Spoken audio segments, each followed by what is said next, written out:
जीत Kaur TV YouTube देखने वालों का मैं बहुत बहुत स्वागत करती हूँ। Thank you so very much for watching my channel. बहुत ही दिनों के बाद मैं ये वीडियो बना रही हूँ क्योंकि एक मकसद के साथ मैंने ये चैनल स्टार्ट किया था, इमिग्रेशन अवेयरनेस के रिगार्डेड। तो जितना मेरा टारगेट था उससे बहुत ज़्यादा परमात्मा की कृपा से मैंने उसका रिस्पांस पाया है आप लोगों से। एंड मैं आपको हमेशा ही जब कोई ऐसे क्वेरीज होते हैं तो मैं आपको रिवर्ट ज़रूर करती हूँ, फेस पेज पे भी, व्हाट्सएप पे भी। जिन लोगों के पास मेरे नंबर हैं, जो बच सकता है मैं सिर्फ गाइड कर सकती हूँ आपको।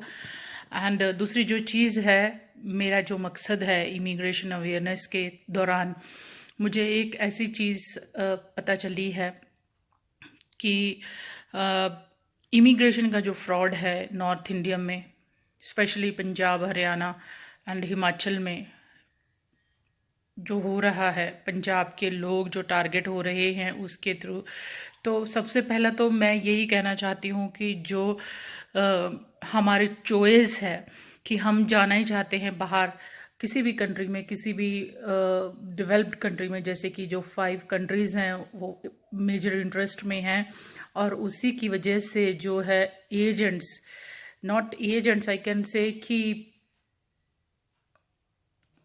ह्यूमन ट्रैफिकिंग के लिए आप लोगों के माइंड में जो एक चाहत है बाहर जाने की, उस चाहत का फ़ायदा उठा के आप ही लोगों के साथ जो फ्रॉड हो रहा है।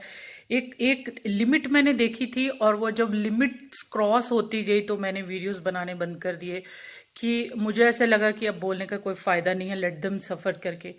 बट स्टिल एक एक और मतलब एक ग्रेड होता है ना, ग्रेड 1, ग्रेड 2, ग्रेड 3। जब कोई बीमारी होती है तो उस बीमारी का एक ग्रेड 4 होता है, जो कि टर्मिनेटेड हो चुकी होती है, उसका कोई इलाज नहीं होता। तो अब वो उस स्टेज तक पहुंच चुकी है। बाहर जाना और बाहर सेटल होना ये हर एक बंदे का ड्रीम है, और ड्रीम देखना भी कोई बुरी बात नहीं है।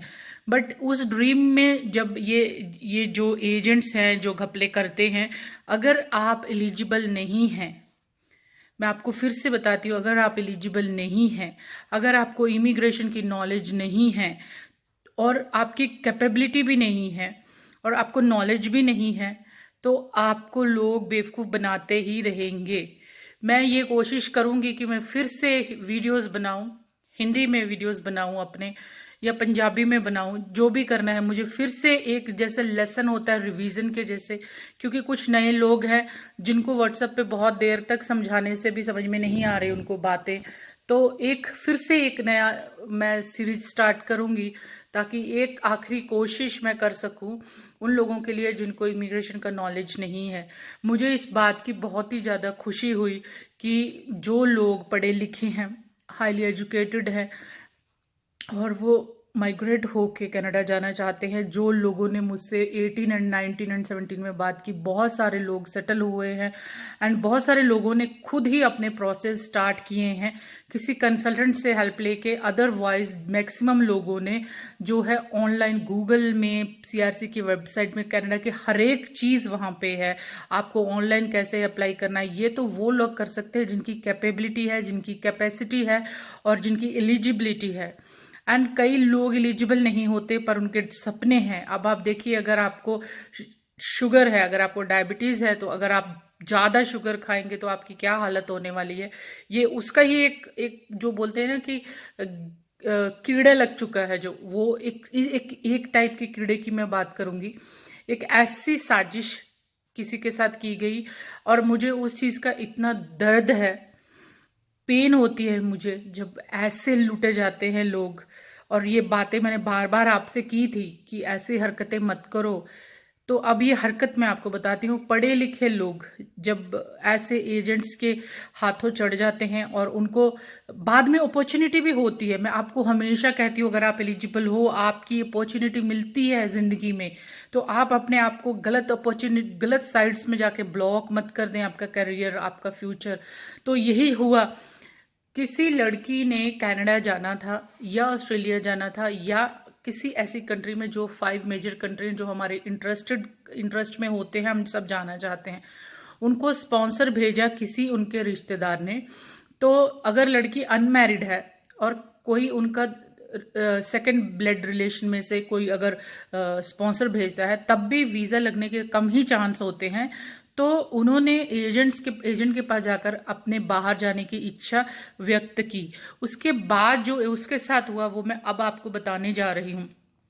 लड़की अनमैरिड थी और जैसे कि एजेंट्स के पास बेवकूफ़ बनाने के लिए और बहुत सारे अनमैरिड लड़के भी होते हैं, जैसा कि एक ट्रेंड चला हुआ है लड़की के बैंड आ गए तो शादी करके बाहर चले जाओ, और उसके बाद जो रिजल्ट निकल रहे हैं मुझे यहाँ वीडियो में बोलने की भी ज़रूरत नहीं है। आप लोग रोज़ पंचायतों में पुलिस केसेस होते हैं, यहाँ तक कि जो लड़कियां बाहर चली गई हैं उनके इंटरेस्ट के बिना ही शादियां भी होती हैं ज़बरदस्ती, और वो फेल भी हो रहा है एंड गवर्नमेंट की नॉलेज में भी है, और आप लोग भी शायद हट जाएंगे वो काम करने से।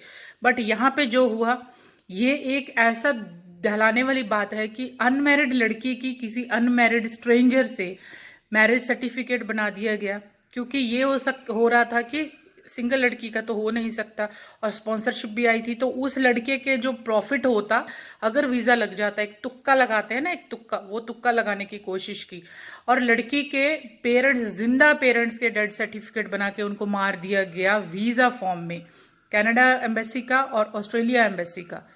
तो अब आप देखिए कि एजेंट जो हैं आपको किस हद तक ले जाते हैं। अनमैरिड लड़की का मैरिज सर्टिफिकेट गुरुद्वारे से बना के उसके ऊपर उन्होंने डॉक्यूमेंट किए, और पेरेंट्स उसकी लड़की के है नहीं है, और ताऊ जो है उनको बुला रहा है बाहर घूमने के लिए। तो आप मेरी बात तो पहले यही समझ आ जाए कि अगर आपका पीछे बैकग्राउंड ही नहीं है तो आपको विजिट वीज़ा, टूरिस्ट वीज़ा कैसे मिलेगा, कि कोई पीछे है ही नहीं। और वो लड़के की जो प्रॉपर्टी थी वो दिखा दी, इनका जो बैकग्राउंड जो जैसे कि डॉक्यूमेंट्स करते हैं। तो अब ये बात हुई कि कनाडा का रिजेक्शन हुआ, उसके बाद ऑस्ट्रेलिया का रिजेक्शन हुआ, उसके बाद और एक कंट्री का रिजेक्शन हुआ, 3 मेजर कंट्रीज का रिजेक्शन हो चुका। और अब क्या हुआ, कोई वीज़ा नहीं लगा। तो उनको जैसे कि उसके बाद भी ट्रायल में है कि छोटे कंट्रीज में आप जाके पहले एज ए टूरिस्ट चले जाएं और वहां पे ट्रैवल करके आप वापस आ जाएं, फिर किसी कंट्री में फिर से ट्राई करेंगे। मतलब कि इस प्रोसेस में वो कंटिन्यू पैसे लेते जा रहे हैं एजेंट रिजेक्शन होने के, प्लस जो उनके फीसेस हैं वो। और सबसे बड़ी बात जो कि 3 कंट्रीज में उनके डॉक्यूमेंट जा चुके हैं, फ्रॉड डॉक्यूमेंट्स। अब वो दोबारा किसी भी तरह से कोई भी डाटा चेंज करके उनको अप्लाई नहीं कर सकते। जो लड़की अनमैरिड है उसका मैरिज सर्टिफिकेट प्रोड्यूस कर दिया गया, और उसके फैमिली को एक्सपायर शो कर दिया गया, डेड शो कर दिया गया। आप मुझे बताइए कि क्या फ्यूचर में आपको लगता है कि ऐसी अपॉर्चुनिटी आपको नहीं मिलेगी ये कंट्रियों में जाने की? बाई चांस आपको अपॉर्चुनिटी मिल जाती है वहां जाने के लिए, तो आपकी फैमिली तो डेड है रिकॉर्ड्स में, आप वो रिकॉर्ड कैसे चेंज करेंगे? आप अनमैरिड हैं, आपके किसी के साथ मैरिज करवा दी गई है, तो आप सचमुच में जब शादी करना चाहेंगे किसी से, क्योंकि रिजेक्शन हो गया, तो कैसे आप प्रेजेंट करेंगे अपनी फाइल दोबारा? बिना शादी हुए ही बिना डिवोर्स करना पड़ेगा। ऐसी हरकतें हो रही हैं। और दूसरी बात कि जिस लड़की के साथ ये फ्रॉड हुआ है उसे सचमुच में किसी बड़ी कंट्री में से मैरिज प्रपोजल है, वो शादी करके वहां जाना चाहती है और उसके सभी रास्ते क्लियर है, वहां कोई प्रॉब्लम नहीं होगी। बट जो कि फाइल में रिफ्लेक्ट होगा, जैसे कि अगर हम ये बताते हैं कि पासपोर्ट लॉस्ट, तो उस पासपोर्ट, नए पासपोर्ट में भी पुराने आपके जितने भी प्रीवियस पासपोर्ट हैं उनकी file number and passport number indicate होता है, और आपने कौन सी कंट्री में अप्लाई किए हैं ये भी इंडिकेट होता है आपका जब मशीन में स्कैन करते हैं एयरपोर्ट्स पे। और आप जब कहीं पे भी जाते हैं या आपके रिजेक्शन होते हैं जो भी, तो वो एक रिकॉर्ड इंडियन एम्बेसी में रिकॉर्ड होते जाता है कि कौन कहाँ जा रहा है, कौन आ रहा है। तो ये बात मैं आप लोगों से पूछना चाहती हूँ कि वो लड़की बाहर जाने के ट्रायल में एजेंट्स के थ्रू, अनमैरिड लड़की मैरिड बना दी गई, उसकी फैमिली को डेड शो कर दिया गया वीज़ा फॉर्म्स में। अब उसको सचमुच में शादी करके दूसरी कंट्री में जाना है, तो अब वो क्या करेगी? ये बात मैं आप लोगों से पूछती हूँ, क्योंकि मैं समझा समझा के थक चुकी हूँ ये बातें कि क्या रिजल्ट होगा इसका। अब इससे वो कैसे छुटकारा पाएगी, ये बात मैं आपसे पूछ रही हूँ। मुझे तकलीफ होती है, क्योंकि ये बात नहीं है कि अगर मैं असाइलम की वीडियो बनाऊं कि असाइलम किनको मिलती है, जिनकी कंट्री में उनको खतरा है, या जिन कंट्रीज में बहुत ही ज़्यादा पॉलिटिकल डिसेबिलिटी है, बहुत ही ज़्यादा जैसे सीरिया हो गया, कजाकिस्तान, अफगानिस्तान, ऐसे कंट्रीज, उनको तो बुला के देते हैं। पाकिस्तान भी हो गया, वहाँ के लोगों को भी मिलती है। इंडिया में ऐसी कौन सी प्रॉब्लम है 84 के बाद कि यहाँ कश्मीरियों को मिली है? अब तो कश्मीरियों को भी नहीं मिलेगी, क्योंकि अब तो कश्मीर इंडिया का एक पार्ट है। तो ये देखिए अब कि आपको सोल्यूशन कहाँ पे ला के पूरा करना पड़ेगा। आप अपनी जिंदगियों के साथ खेलते हैं बिना सोचे समझे। मुझे लगता है कि अगर कोरोना ये एक ठीक होता है तो मुझे 1-2 नहीं 2-3 जगह पे अवेयरनेस के लिए पंजाब में जाना चाहिए। कुछ ऐसे यूनिवर्सिटीज़ में जाके मुझे वहाँ पे प्रमोट करना चाहिए, और कुछ ऐसे रजिस्टर्ड एजेंट्स, सीआरसी के रजिस्टर्ड एजेंट्स जो हैं, कंसल्टेंट्स जिनको हम कहते हैं, उनसे कांटेक्ट करके आपके फाइल प्रोसेस करने के लिए मुझे ऐसा लगता है कि मुझे करना पड़ेगा। पहले भी मुझे यही करना था, बट उन बिटवीन जो आपकी जो प्रोसेसिंग होती है, पंजाब की प्रोसेसिंग ये है कि अगर वीज़ा नहीं हुआ तो आपको गैर श्योरिटी चाहिए थी मेरी कि मैं पैसे वापस दिलाऊं। तो जो लोग आप 2 नंबर के काम करते हैं, वो 2 नंबर के कामों में मैं इंटरेस्टेड ही नहीं हूँ।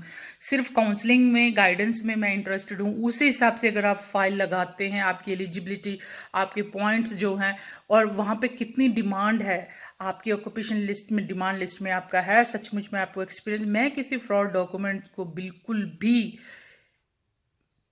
सपोर्ट नहीं करती। मैं इलीगल इमिग्रेशन के खिलाफ और ह्यूमन ट्रैफिकिंग के खिलाफ एक अवेयरनेस प्रोग्राम चला रही हूँ। मुझे कोई तकलीफ नहीं है, मैं आपको गाइड कर रही हूँ। आप जिनके पास भी मेरा नंबर है, जो कि बहुत स्ट्रेस में है, मैं उनसे बात करती हूँ, बट उसके बाद जो होता है वो मुझे भी सफ़र करना पड़ता है कि कब रुकेगा ये सिलसिला, कब रुकेंगी ये सब चीज़ें। मैं चाहती हूँ कि आप समझें इस बात को। आप लीगल वे में बाहर जाएं। अगर आपका लीगल वे में, अगर आपका नहीं भी होता रिजेक्शन, आप दूसरी कंट्री में, सॉरी, रिजेक्शन हो भी जाता है अगर प्रॉपर लीगल प्रोसेस में, आप किसी दूसरी कंट्री के लिए ट्राई कर सकते हैं, आपके बच्चे ट्राई कर सकते हैं। अभी भी मैं आपसे यही कहती हूँ कि अपने बच्चों को स्टडी के लिए आप किसी भी बड़ी कंट्री में भेजिए। वो बच्चे वहाँ पढ़ेंगे, वहाँ का सिस्टम समझेंगे, एंड लॉ एंड ऑर्डर उनको समझ में आ जाएगा, और उसके बाद में वहाँ के सिटीजन वो फर्स्ट प्रीफरेंस में आते हैं। Being in any other country, first preference experience class जो होते हैं उनको। ऐसे ही आप क्या क्या करेंगे, मैं कोशिश करूँगी कि मैं और वीडियो बनाऊँ जो बहुत ही रिकमेंडेबल वीडियोज़ हैं ट्रक ड्राइवर्स के लिए, वो मैं एक वीडियो बनाऊंगी। प्लस उसके अलावा भी और कुछ वीडियोस मैं बनाऊंगी। मैं अब भी आपसे कहती हूँ, जो रजिस्टर्ड एजेंट्स हैं, जिनके गूगल में अच्छे रिकॉर्ड्स हैं, अच्छे वीज़ा रेपुटेशन है, वहाँ पे उनके ही वीज़े लगते हैं जिनकी एलिजिबिलिटी होती है। वहाँ पे भी रिजेक्शन होंगे, क्योंकि पूरी दुनिया ही कनाडा जाना चाहती है। तो वहाँ पे कितने लोग जा सकते हैं? अभी 2020 से लेके 22 तक बहुत सारे इमिग्रेंट्स को वो बुलाएंगे, स्पेशल जॉब्स भी क्रिएट करेंगे उनके लिए। बट आप एलिजिबल हैं? आप फ्रॉड डॉक्यूमेंट बना के फंसा लेंगे अगर अपने आप को, तो आपको सही रास्ते से कैसे मिलेगा जाना? जो भी करना है वो आपकी मर्जी है। मेरा जो काम था मैंने वो किया। मुझे तकलीफ हुई, मैंने ये शेयर किया कि ऐसे भी करते हैं लोग, तो ये कितना बड़ा गलत काम है।